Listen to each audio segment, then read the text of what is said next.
పెసరట్లు ఎట్లా చేసుకోవాలో చూపిస్తా. ఫస్ట్ పెసర్లు నానబెట్టుకొని సాయంత్రం వరకు పక్కన పెట్టుకోవాలి. తర్వాత మిక్సీ జార్లోకి పెసర్లు తీసుకొని పచ్చిమిర్చి, అల్లం, ఉప్పు వేసుకొని మిక్సీ పట్టుకోవాలి.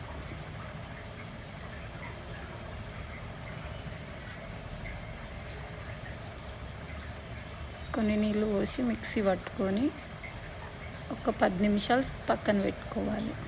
ఆలోపు పల్లీలు, పచ్చిమిర్చి వేయించుకొని చట్నీ చేసుకుని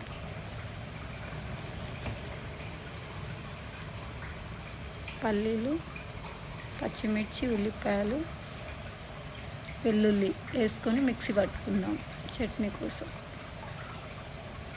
ఆ పెనం పెట్టి పెసరట్లు వేసుకుందాం. సన్న సన్న ముక్కలుగా కట్ చేసుకున్న అల్లం, కొత్తిమీర, పచ్చిమిర్చి, ఉల్లిగడ్డ పెసరట్ల మీదంగా వేసుకున్నాం.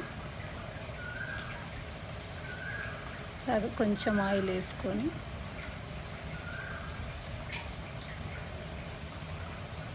పెసరట్టు రెడీ.